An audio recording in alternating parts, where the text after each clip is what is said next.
La plupart des gens ruinent leur vie simplement parce qu'ils ne savent pas se taire. Aussi simple que ça, non pas par manque de talent ou d'opportunité, mais parce qu'ils parlent trop, parce qu'ils ne réfléchissent pas avant de lâcher la première chose qu'ils ressentent, parce qu'ils réagissent comme des animaux au lieu de répondre comme des personnes qui se contrôlent. Et après, ils regrettent. Ils se demandent pourquoi tout va mal pour eux. Mais la vérité est qu'ils creusent leur propre tombe avec chaque mot inutile qu'ils prononcent. Le silence, bien utilisé, peut vous sauver la vie. Il peut vous éviter des disputes, il peut vous aider à mieux réfléchir, il peut vous rendre plus fort. Mais personne ne vous l'enseigne. Nous vivons dans une société qui applaudit celui qui crie le plus fort, celui qui donne le plus son avis, celui qui fait le plus de bruit. Et où cela mène-t-il ? À des relations brisées, à des décisions impulsives, à des vies sans direction. Le stoïcisme a compris quelque chose que toi et moi, personne ne nous a expliqué, que chaque mot est un choix et que chaque silence peut être un acte de pouvoir. Il ne s'agit pas de se taire par peur, il s'agit de se taire pour avoir le contrôle, de parler quand c'est nécessaire et de le faire avec intention, avec précision, avec un but. Cette vidéo n'est pas pour les gens fragiles. Elle est pour ceux qui en ont assez d'être leurs propres ennemis, pour ceux qui veulent reprendre le contrôle de leurs émotions, améliorer leurs relations et arrêter de saboter leurs objectifs. Nous allons parler du pouvoir du silence, du pouvoir d'utiliser votre langage comme un outil et non comme une arme qui vous tire dessus sans le vouloir.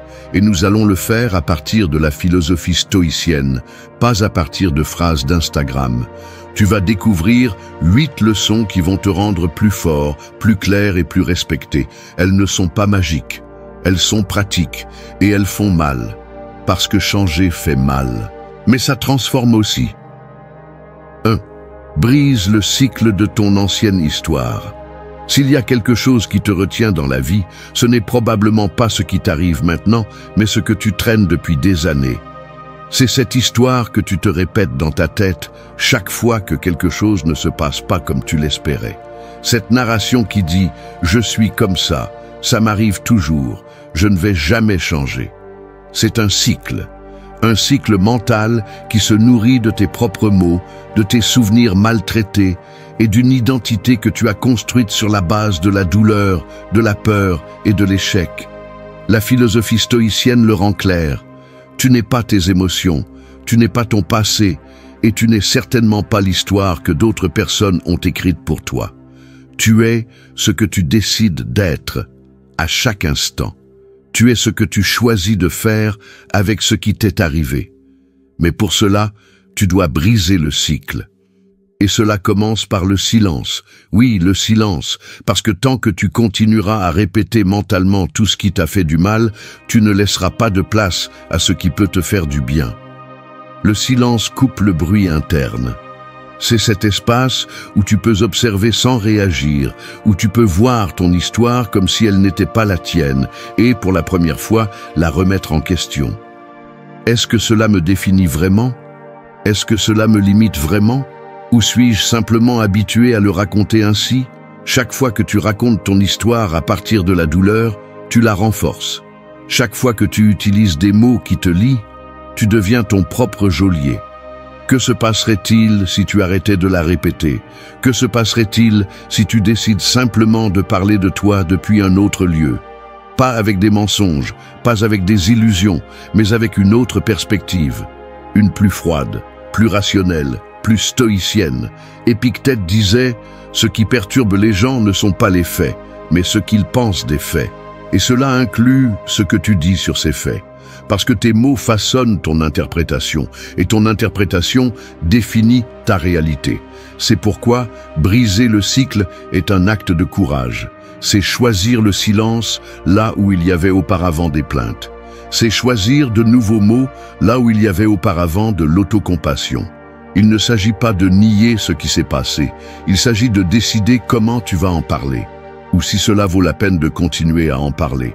Est-ce que cela t'apporte quelque chose? Est-ce que cela te renforce? Est-ce que cela te pousse à être meilleur? Si ce n'est pas le cas, tais-le. Arrête de le répéter, parce que tout ce que tu répètes devient une partie de ton identité. Et si tu répètes la douleur, tu deviens la souffrance. Mais si tu répètes le pouvoir, la vision et le but, ton identité change. Ce changement ne se produit pas du jour au lendemain. Ce n'est pas confortable, mais c'est nécessaire, parce que tant que tu continueras à nourrir ton ancienne histoire, tu continueras à obtenir les mêmes résultats, tu continueras à réagir de la même manière, tu continueras à te saboter. Briser le cycle est un engagement envers ta future version de toi-même. C'est regarder ton passé sans justifier tes limites. C'est admettre que ce qui t'a amené ici ne te sert pas à aller plus loin. Et c'est comprendre que le premier pas n'est pas de faire quelque chose de différent à l'extérieur, mais de commencer à parler différemment à l'intérieur. Tu n'es pas ce qui t'est arrivé. Tu es ce que tu décides de faire avec ça. Et si aujourd'hui, tu choisis de garder le silence, de t'observer, d'arrêter de répéter la même chose encore et de construire une nouvelle histoire interne, tu es déjà en train de briser le cycle. Tu es déjà en train de sortir du personnage qui est resté coincé dans un vieux scénario. Et quand tu brises ce scénario, tu peux enfin en écrire un nouveau, un plus fort, plus clair, plus à toi. 2. Ferme ta bouche avant d'ouvrir une blessure. Parler sans réfléchir est l'une des formes les plus courantes de destruction de ce que tu apprécies le plus. Une relation, une opportunité, ta propre image. Tout peut s'effondrer en quelques secondes à cause d'un mot mal prononcé. Parce que les mots ne sont pas emportés par le vent. Ils restent, ils s'incrustent, ils laissent des marques que souvent même le pardon ne peut effacer. La plupart des gens vivent en réagissant. Ils se laissent emporter par la colère, l'orgueil, la frustration et parlent sans frein. Ils défendent leur impulsivité en disant « c'est comme ça que je suis » ou « je ne peux pas rester silencieux », comme si c'était une vertu. Mais la vérité est qu'il n'y a rien de courageux à dire la première chose qui te vient à l'esprit. Au contraire, c'est un signe de faiblesse, de manque de contrôle. La philosophie stoïcienne est claire à ce sujet. Celui qui ne maîtrise pas sa langue ne maîtrise rien. Parce que si tu ne peux pas contrôler ce que tu dis, tu ne peux pas non plus contrôler ce que tu fais, ni ce que tu ressens, ni la direction de ta vie. La langue sans contrôle est comme une épée entre les mains de quelqu'un qui ne sait pas ce qu'il fait. Elle peut finir par couper celui qu'elle veut protéger, ou se couper elle-même. Le stoïcisme ne te demande pas de te taire par soumission. Il te demande de réfléchir avant de parler, d'observer l'émotion avant de l'exprimer, de choisir tes mots avec la même précision qu'un chirurgien choisit son outil. Parce qu'un mot peut guérir, mais il peut aussi ouvrir une blessure que même le temps ne peut refermer. T'es-tu déjà arrêté pour penser combien de conflits inutiles tu as créés simplement parce que tu ne savais pas te taire à temps? Combien de fois as-tu gâché quelque chose de bien simplement parce que tu voulais avoir le dernier mot? Combien de fois as-tu parlé à partir de la blessure et non à partir de la raison? Ferme ta bouche, non pas comme un acte de faiblesse, mais comme un acte de pouvoir. Parce qu'il faut beaucoup plus de courage pour se taire quand tu bouillonnes à l'intérieur que pour lâcher la première chose qui te vient à l'esprit. Le silence dans ces moments n'est pas vide, c'est une stratégie, c'est de l'intelligence émotionnelle, c'est du contrôle. Marc Aurèle disait « La meilleure vengeance est de ne pas être comme ton ennemi ». Et cela inclut de ne pas répondre au feu par le feu, de ne pas tomber dans les provocations, de ne pas te rabaisser au niveau de celui qui ne sait qu'attaquer. Parfois, la réponse la plus puissante est aucune. Le silence est inconfortable, il fait réfléchir, il démonte le conflit. Mais surtout, il te protège. Et il ne s'agit pas de réprimer ce que tu ressens, il s'agit de ne pas le donner au pire moment. Parle quand tu es en paix, pas quand tu es en colère. Parce que quand tu parles à partir de la colère, ce n'est pas toi qui parles, c'est ta blessure. Et quand tu parles à partir de la blessure, tu ne peux que causer plus de douleur. Si tu veux vraiment vivre avec un but, si tu veux vraiment construire des relations saines et arrêter de saboter tes objectifs, commence par entraîner ta langue. Avant de parler, respire. Avant de réagir, réfléchis. Et si tu n'as rien à ajouter, à apaiser ou à construire, mieux vaut garder le silence. Ce silence peut sauver ta journée, ton lien, ton chemin. Tout ce que tu ressens ne doit pas être dit. Tout ce que tu penses ne doit pas être exprimé. Parler en conscience est une forme de respect, non seulement envers les autres, mais aussi envers toi-même. Parce que tu te prouves que tu as le contrôle, que tu n'es plus une personne qui se laisse emporter par l'émotion du moment. C'est ainsi que se construit le véritable caractère. Pas dans les cris, pas dans les disputes, pas dans les phrases blessantes qui gagnent une bataille, mais perdent la guerre. Il se construit dans la pause, dans la décision consciente de protéger ce qui vaut plus qu'un élan. Ferme ta bouche avant d'ouvrir une blessure, parce que ce que tu dis peut changer le cours de ta vie. Et parfois, le silence non seulement évite le mal, mais te transforme aussi en quelqu'un qui mérite le respect. 3. Programme ton esprit avec un ordre de guerre. Quand tu ouvres les yeux le matin, ton esprit a déjà commencé à parler. Il ne t'a pas demandé la permission, il ne t'a pas consulté, il a simplement commencé. Il a commencé à te rappeler tes soucis, tes insécurités, tes tâches en attente, tes anciennes peurs. C'est comme si tu avais une armée dans la tête, mais sans général. Et si tu ne prends pas le commandement dès le début, cette armée va agir par impulsion. Elle va paniquer, elle va perdre la bataille avant qu'elle ne commence. C'est pourquoi tu as besoin d'un ordre de guerre. Une phrase courte, précise, chargée de direction. Parce que chaque jour est un champ de mines d'excuses, de distractions et de provocations. Et si tu sors sans stratégie, tu te perds, tu te casses. Ou pire, tu deviens quelqu'un qui survit sans avancer. Les stoïciens ont compris cela des siècles avant que la psychologie ne le valide. Ils ne sortaient pas affronter le jour avec des désirs, ils sortaient avec préparation. Marc Aurèle se répétait mentalement qui allait le défier, quelles émotions allaient le frapper et quelle serait son attitude face à tout cela. C'est de la programmation mentale, c'est avoir le contrôle avant que le chaos ne commence. Il ne s'agit pas de répéter des phrases vides devant le miroir, il s'agit d'installer dans ta tête une directive claire, quelque chose qui te guide quand l'émotion veut te dominer, quelque chose qui fonctionne comme une épée, légère mais mortelle. Aujourd'hui, je suis plus fort que mon doute. Aujourd'hui, j'avance même si je n'en ai pas envie. Aujourd'hui, je ne cède pas un pas à mon ancienne version. L'esprit fonctionne comme un système d'exploitation. Et ce que tu dis, ce que tu répètes, c'est le code qui installe ton comportement. Tu veux agir avec discipline? Programme-le. Tu veux arrêter de réagir comme toujours? Ordonne-le. Parce que si ce n'est pas toi qui donne l'ordre, ce sera ta peur, ta paresse, ton passé. Chaque fois que tu te parles comme une victime, tu cèdes le commandement. Et chaque fois que tu te donnes un ordre ferme, tu reprends le pouvoir. Ton langage n'est pas un ornement, c'est un déclencheur. C'est la première brique de tout ce que tu vas construire ou détruire ce jour-là. Et ce n'est pas seulement ce que tu dis qui compte, c'est la façon dont tu le dis. Ce n'est pas la même chose de dire « je vais essayer » que « aujourd'hui, je le fais avec ou sans envie ». Ce n'est pas la même chose de dire « nous verrons ce qui se passe » que « aujourd'hui, il n'y a pas de place pour les excuses ». Le ton est tout. Ton esprit n'a pas besoin que tu le traites avec douceur. Il a besoin que tu le diriges avec force. Imagine que tu es dans une caserne, tu te réveilles et il y a du chaos dehors, des cris, de la confusion.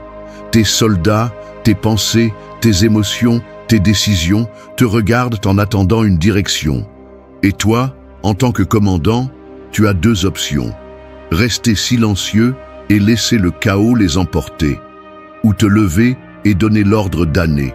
Ferme, clair, non négociable. Vas-tu te lever aujourd'hui comme d'habitude, en attendant de ressentir de la motivation, en laissant ton esprit vagabonder sans direction? Ou vas-tu commencer la journée comme une personne stoïcienne, avec un ordre qui te rappelle que tu n'es pas dans ce monde pour réagir, mais pour agir? Répète-le, écris-le, crie-le si nécessaire, mais laisse-le clair, ton esprit a un propriétaire, et ce propriétaire, c'est toi. 4. Protège ta vision comme un secret sacré. Tout le monde ne mérite pas de savoir ce que tu construis. Tout le monde n'a pas la maturité pour le comprendre, ni la capacité pour te soutenir, ni la concentration pour le respecter. Et pourtant, nous racontons souvent tout. Nous partageons nos objectifs, nos plans, nos idées, comme s'ils étaient du domaine public, comme s'il n'y avait pas de conséquences. Mais la réalité est différente. Nous vivons entourés d'opinions, de critiques, de jugements déguisés en conseils. Et chaque fois que tu exposes ta vision trop tôt, tu la mets en danger. Parce que le bruit extérieur commence à s'infiltrer dans ton processus interne. Les doutes des autres deviennent tes doutes. Leurs peurs deviennent tes limites. Leur médiocrité commence à sembler raisonnable. C'est pourquoi, si tu as une vision claire, protège-la. Ne l'expose pas comme si c'était n'importe quoi. Ne la mets pas sur la table en attendant une approbation. Une vision n'a pas besoin d'applaudissements. Elle a besoin d'action, de discipline, de silence, de concentration. La philosophie stoïcienne enseigne qu'on n'a pas besoin de montrer tout ce qu'on fait, que le véritable progrès est silencieux, que ce qui vaut vraiment la peine se construit loin des regards des autres. Parce que l'ego veut parler, l'ego veut reconnaissance, mais le caractère veut des résultats.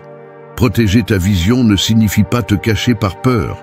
Cela signifie respecter ton processus. Cela signifie comprendre qu'il y a des choses qui n'ont de sens que pour toi et qui n'ont pas besoin de validation. Cela signifie accepter qu'il y aura des personnes qui ne comprendront pas, qui critiqueront ou même mépriseront. Et c'est bien. Ce n'est pas leur chemin, c'est le tien. Comment protège-t-on une vision? D'abord, en fermant la bouche. Tu n'as pas besoin de tout raconter. Tu n'as pas besoin d'expliquer chaque étape. Si quelque chose est important pour toi, le garder en silence peut être la façon la plus puissante de le nourrir. Comme une graine sous terre. Personne ne la voit, mais elle grandit. Elle prend de la force. Elle se prépare à percer la surface avec force. Deuxièmement, en choisissant avec qui tu partages ce que tu fais. Toutes les personnes ne méritent pas d'avoir accès à ta vision. Certaines personnes viennent seulement projeter leur frustration, à donner leur avis sans savoir, à saboter sans s'en rendre compte. Sois sélectif, protège ton énergie. Il ne s'agit pas d'être méfiant, mais d'être conscient. Troisièmement, en parlant avec tes actions. Le stoïcien ne promet pas, il fait. Il ne se vante pas, il avance, il ne discute pas, il démontre, et cela devient une forme de respect envers soi-même, parce que lorsque tu protèges ta vision, tu protèges aussi ton identité. Tu dis, ceci est à moi, je le construis, et je ne vais pas le donner à n'importe quelle voix qui veut donner son avis sans avoir rien fait. Beaucoup de projets meurent avant de commencer parce qu'ils ont été partagés trop tôt. Parce qu'on a cherché l'approbation au lieu de l'engagement. Parce qu'on a confondu l'émotion de le raconter avec la satisfaction de l'accomplir. Ne tombe pas dans ce piège. Ta vision est un endroit où tu vas. Et comme toute destination importante, elle nécessite des cartes, de la planification et des pas fermes. On n'y arrive pas en parlant, on y arrive en marchant, et souvent en silence. Alors protège-toi. Protège ta vision comme si c'était un secret sacré, non pas parce que tu as peur qu'on te la prenne, mais parce que tu comprends que tout le monde n'est pas prêt à la voir. Parce que tu sais que le véritable pouvoir n'a pas besoin d'être expliqué. Il a juste besoin d'être vécu. 5. Filtre les voix comme tu filtrerais l'eau que tu bois. Boirais-tu de l'eau sale?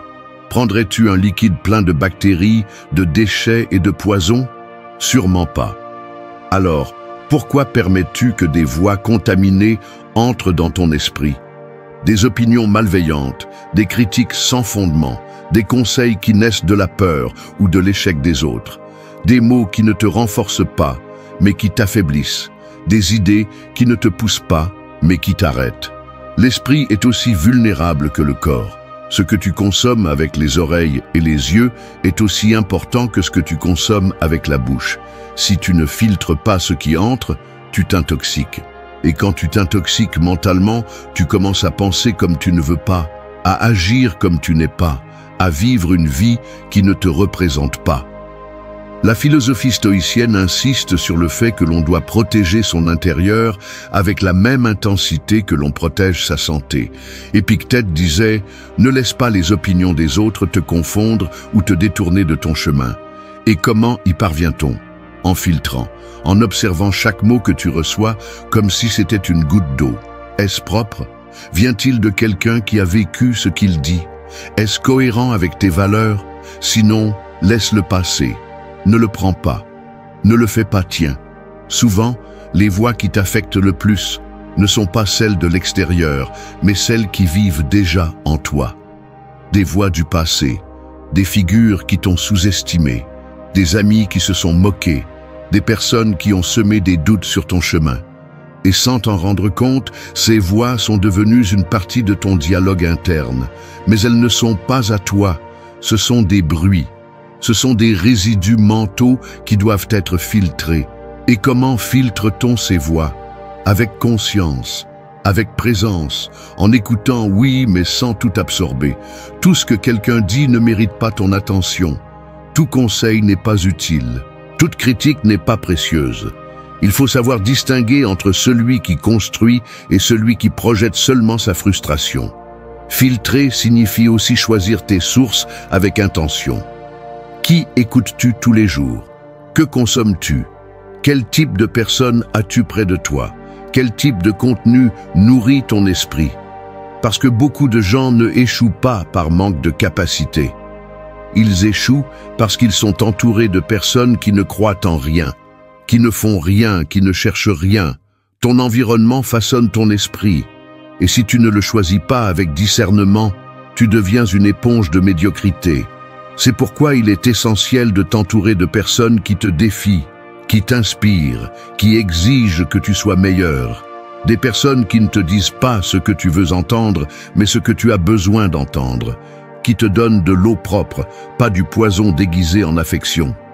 La personne stoïcienne moderne est gardienne de son esprit. Elle ne permet pas à n'importe qui d'entrer. Elle ne se laisse pas manipuler par le bruit. Elle n'accepte pas les voix qui n'apportent rien. Et si une voix interne commence à saboter, elle la confronte. Elle la questionne, elle la rééduque, parce qu'elle comprend que ce que tu écoutes tous les jours devient ce que tu penses. Et ce que tu penses devient ce que tu fais. Il ne s'agit pas de vivre dans une bulle. Il s'agit de développer un filtre, de devenir quelqu'un qui prend soin de son esprit avec la même attention qu'il prend soin de son corps. Parce qu'une seule phrase peut changer le cours de ta journée. Et si cette phrase est toxique, elle peut contaminer toute ta semaine ou même toute ta vie. Alors filtre, choisis, observe. Ne sois pas une victime du bruit. Deviens quelqu'un qui écoute avec discernement, qui répond avec sagesse et qui avance avec clarté.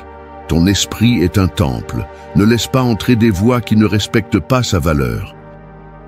6. Respire avant de brûler un pont. Il y a des moments où un seul mot peut détruire des années de confiance. Une seule réaction peut transformer une relation solide en un champ de ruines. Une décision prise dans un instant de colère peut marquer votre vie d'une cicatrice qui ne s'efface jamais. Et pourquoi cela arrive-t-il? Parce que vous n'avez pas respiré, parce que vous n'avez pas fait cette pause, parce que vous avez laissé le feu parler pour vous. Tout le monde a cet élan, cette chaleur dans la poitrine qui monte, ce besoin de répondre, de se défendre, d'attaquer avant d'être blessé. Mais si vous ne le contrôlez pas, ce feu ne brûle pas seulement l'autre personne. Il vous brûle aussi de l'intérieur, et bien souvent, il vous laisse seul au milieu des cendres. Les stoïciens le savaient, c'est pourquoi ils entraînaient leur esprit à ne pas réagir à partir de l'émotion, mais à partir de la raison.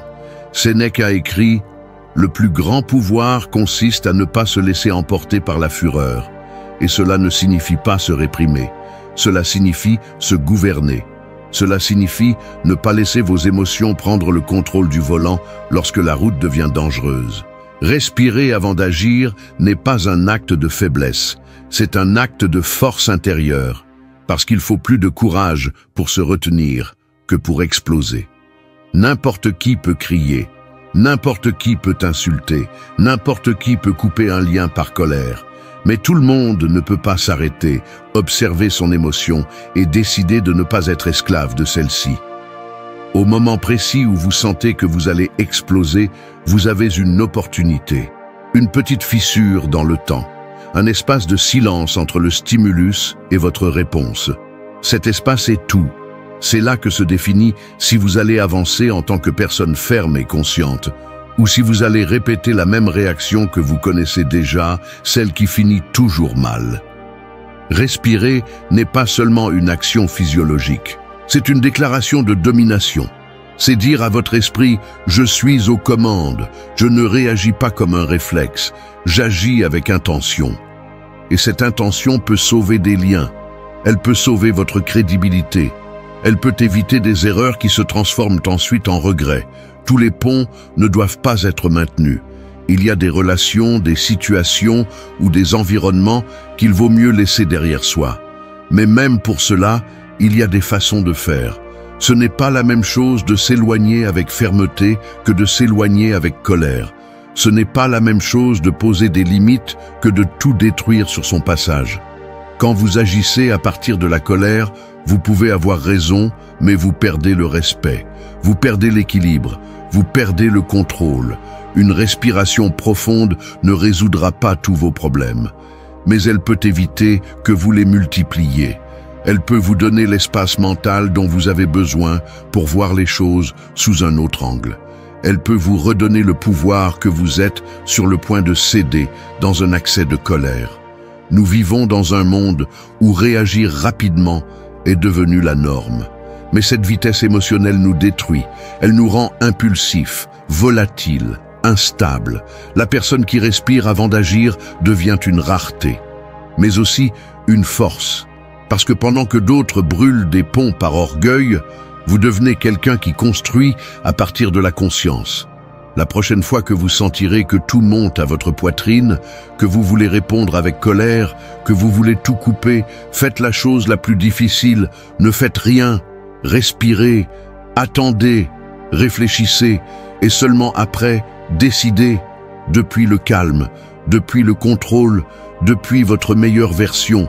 Il ne s'agit pas de tout supporter, il s'agit de choisir comment et quand agir. Il s'agit de parler depuis la clarté, pas depuis la colère.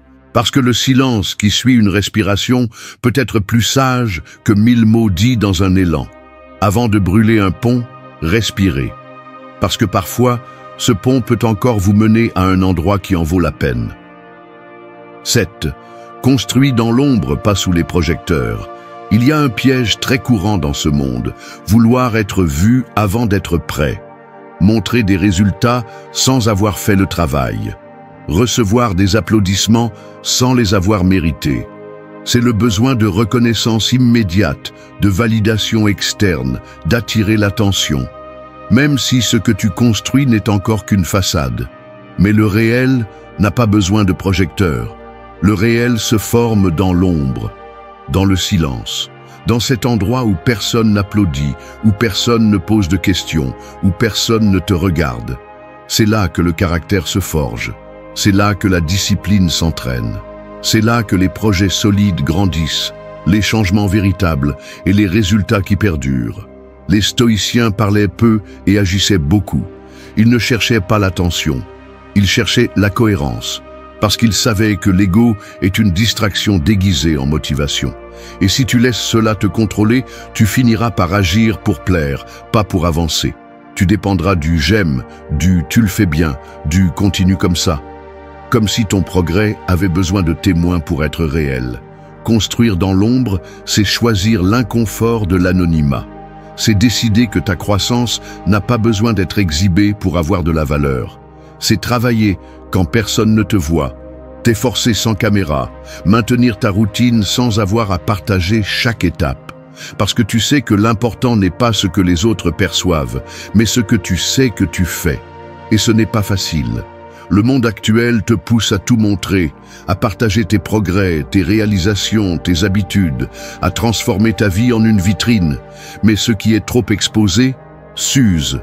Ce qui est montré avant l'heure perd de la force. Et souvent, cela se dégonfle. Ton processus a besoin d'intimité.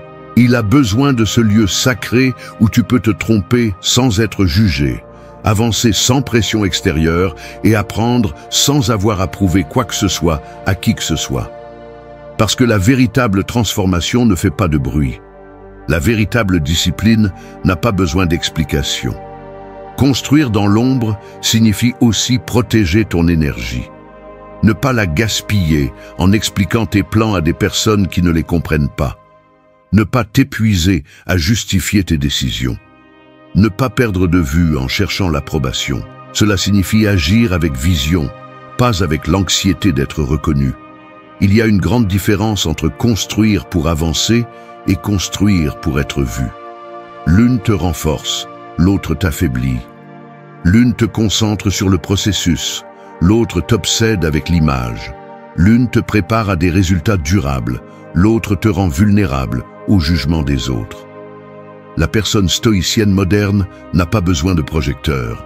Elle a besoin d'engagement, elle a besoin de structure, elle a besoin d'une vision claire et d'un silence fertile, parce qu'elle sait que lorsque le moment viendra, lorsque les résultats parleront d'eux-mêmes, elle n'aura pas besoin d'expliquer quoi que ce soit.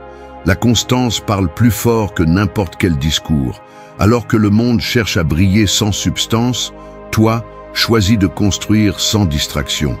Fais du silence ta zone d'entraînement, de l'anonymat ton avantage, de l'ombre ton terrain fertile.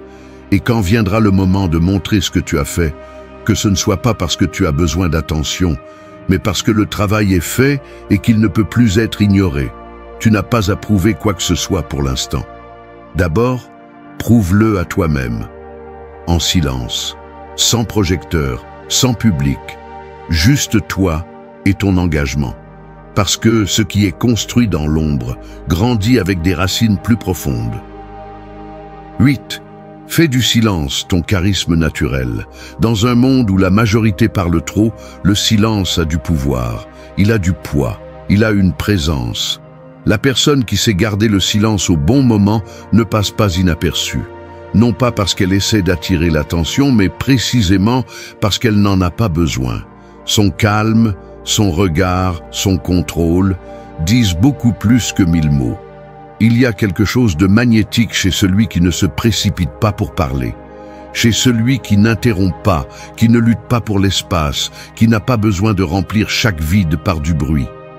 Cette personne inspire confiance, elle transmet la sécurité, elle transmet le respect, parce que le silence bien utilisé n'est pas vide, c'est une structure, c'est un signe de maîtrise personnelle. Et cela se perçoit, même sans dire un mot.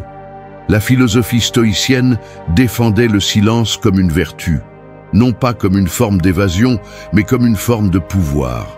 Épictète le disait clairement, si ta conversation n'est pas meilleure que le silence, alors ne parle pas. Et cette phrase devrait être une règle de vie, parce que la plupart du temps, on parle par impulsion, par malaise, par insécurité, comme si le silence était un ennemi, comme si se taire était un signe de faiblesse ou d'indifférence. Mais c'est tout le contraire. Le silence est un choix conscient. C'est une démonstration d'intelligence émotionnelle. C'est la pause qui montre que tu observes, que tu écoutes, que tu traites avant de répondre. Et dans un monde où beaucoup de gens réagissent sans réfléchir, c'est rare. Et précisément pour cette raison, c'est précieux. Le silence protège aussi ton énergie. Il ne t'oblige pas à trop expliquer. Il ne t'expose pas à des interprétations erronées. Il ne t'implique pas dans des conflits inutiles. Quand tu apprends à l'utiliser, tu découvres que tout ne mérite pas une réponse, que toute provocation ne mérite pas une réaction, que toute conversation ne requiert pas ta participation. Et le plus intéressant, c'est que le silence, loin de t'éloigner des gens, peut te rendre plus attrayant, parce qu'il suscite la curiosité. Il génère du respect. Il donne l'impression qu'il y a quelque chose de plus profond en toi, quelque chose qui n'a pas besoin d'être exposé pour exister. Le véritable charisme n'est pas dans le fait de parler beaucoup. Il est dans le fait de savoir quand parler et quand ne pas le faire. Fais du silence ton charisme naturel. Non pas parce que tu veux paraître mystérieux, mais parce que tu as appris à te respecter. Parce que tu sais que ta valeur ne dépend pas de combien tu parles, mais de combien tu as de contrôle sur toi-même.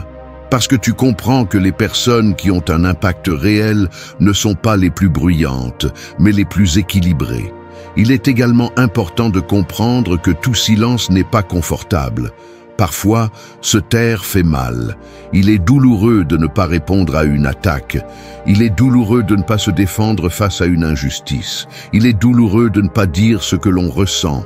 Mais cette douleur renforce aussi, parce qu'elle t'oblige à gérer ce que tu ressens sans exploser. Elle t'oblige à choisir le bon moment, les bons mots, la bonne manière.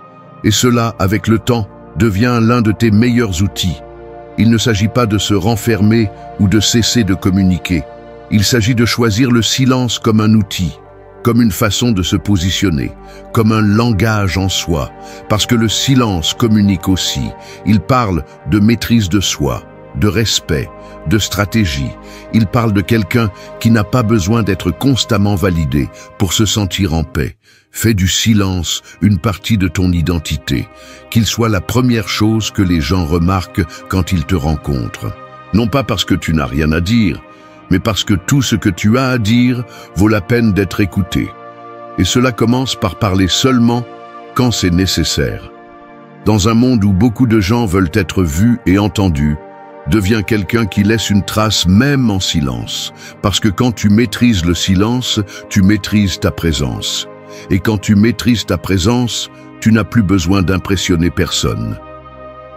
Merci d'être resté jusqu'à la fin de la vidéo. Si vous avez tout vu, commentez « Je suis stoïcien » comme notre signe secret, indiquant que vous êtes un véritable apprenant du stoïcisme. N'oubliez pas de vous abonner et de liker la vidéo si elle vous a plu. Rendez-vous dans la prochaine vidéo et rappelez-vous, continuez à cultiver votre esprit stoïque.